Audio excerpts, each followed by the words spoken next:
Hello my fellow readers. In this video I'm going to be talking about Here's to Us by Becky Albertalli and Adam Silvera.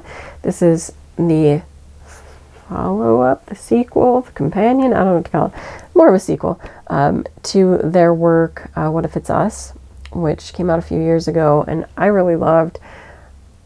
I don't know, it was something about that book. It's being set in New York City, having all the theater references. The characters were cute. Just their story, their personalities. I loved them. I loved interacting in their world. And this is the follow-up to that. So if you have not read What If It's Us, you probably won't jump into this one. But if you have read What If It's Us, here are my thoughts on Here's to Us and whether or not you should read it. I did receive this book as an ARC. The book itself is not out until I believe it's December 28th. I got the ARC from Edelweiss with permission by HarperCollins, who published the book. So Here's to Us. Here's to Us is sort of, not only a continuation of the story of Ben and Arthur, but kind of a do-over story. When Here's to Us opens, we have Ben doing his thing in New York City. It is hitting summertime, so end of their year in college. Ben has been taking courses in writing. We learn pretty quickly on that Ben has not really spoken to Arthur in a while. This is about 2 years after the events of What If It's Us. So the boys are all the characters really are around 18 now, and they have to be like 18, 19, right? Depending on when they were born. And now they're starting to really get into the pursuit of their adult life and their dreams and their goals and what's happening. But we do find out Ben and Arthur kind of haven't been talking, and a big reason for that is that Arthur's been kind of serious about his boyfriend, Mikey, and Ben didn't really feel comfortable with that anymore. He still had a lot of feelings, and it was just hurtful to hear about this great college relationship happening for Arthur. So they really haven't talked.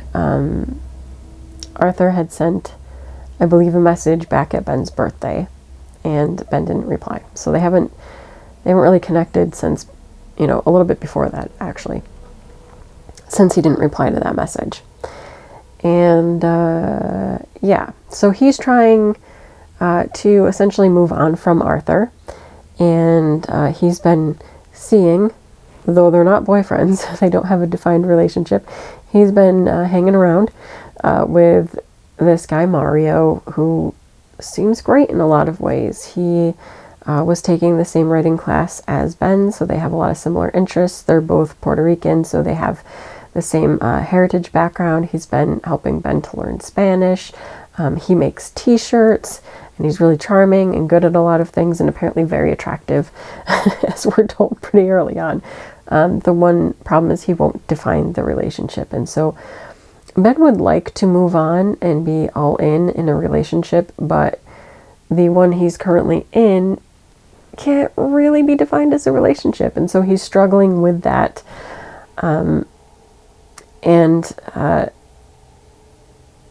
He's also kind of dealing with feelings of feeling left out or not as important to his best friend Dylan. Dylan also went away to college, lives with his girlfriend, and has just seemed a little bit distant, even since coming back to New York for the summer. So he's dealing with all that stuff. He kind of ends up, I don't remember why, now that I think of it, but he kind of ends up creeping on Arthur's Instagram and sees a picture of the postcard that he gave to Arthur that actually had a steamy scene from his fictional world on the back of it, and so he was intrigued by that.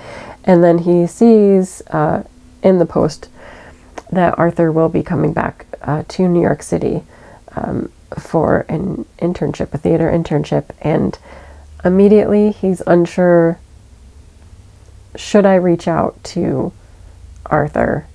And I think he does he just like the image? I think he just likes the image, and then he's kind of like, oh no, should I not have liked it? We haven't really spoken. And then we hop over to Arthur, and how's Arthur been doing? Well, so Arthur has this college boyfriend that, things seem to be going okay with. Has a really horrid nickname for Mikey Mouse. I think that's dumb. I'm sorry. It bothered me through the whole thing. I was like, boy, well, at least you're only like 18. It's fine. But like, it was so dumb. I just hated it. So anyway, he's been having this college romance. Now the two were supposed to go to Connecticut together and be like camp counselors or something and spend the whole summer together. And then Arthur throws out to Mikey, yeah, I'm not going to do that. I got accepted to this great theater internship with this major player in the gay theater community, and he's chosen me to go and work for him. And it actually is a big deal. Like, there was like 63 applicants or whatever, and they chose Arthur. So it is a big deal that he got this.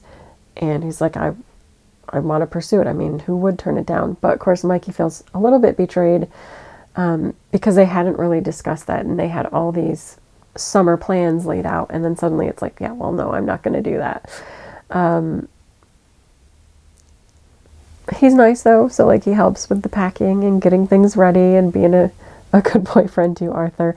And then he sees the message pop up on Arthur's phone that Ben liked Arthur's post on Instagram, and that little atmospheric change where it's like, oh, well, now your ex-boyfriend is liking this post, and you're going to the city where your ex-boyfriend lives, and they have a little talk about that, and Arthur's like, I wouldn't cheat on you, and he's like, I don't think you'd cheat. It's just I don't like it.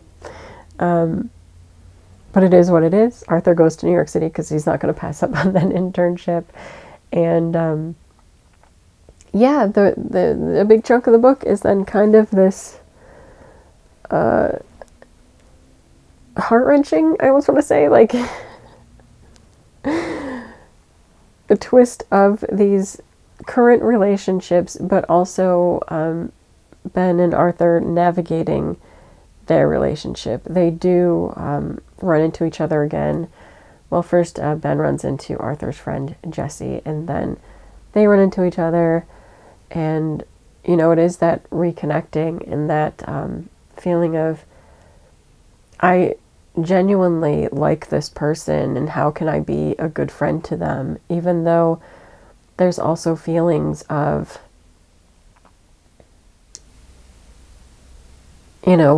still feelings of attraction and love for that person. How can you be a good friend? And also jealousy. Both of them have other people that are in their lives that seem really good and perfect fits for them.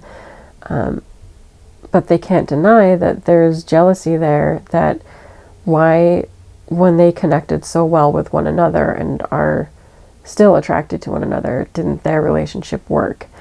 And then it's just navigating that path, and who should you end up with, and what path should you take? For Ben, there's a lot of questioning about whether he should stay in New York or get a fresh start somewhere else, and the pursuit of his writing career. So for Arthur, it's a question of, is he in love with this person or not? There's definitely love. He loves him, but he doesn't feel that spark and that chemistry that he's felt before, and in particular so quickly with Ben. So there's just a lot of questioning and a lot of progression and growing up, and what are the right choices to make and the right paths to take. And sometimes people are going to get hurt, regardless of how much you don't want people to get hurt. Sometimes things don't work, and you shouldn't force it to work. Overall, I really liked this. I liked being back in their little world and being back in New York City, the kind of theater setting. I don't know, the characters are so wild but also authentic. And Dylan can be quite over the top, but overall it's very, very nice and enjoyable. And I like that some of the things like that you're worried about, it turns out to be something completely else. And I just like seeing the relationships and the chemistry and how the characters interact. It just flows naturally, and I like it.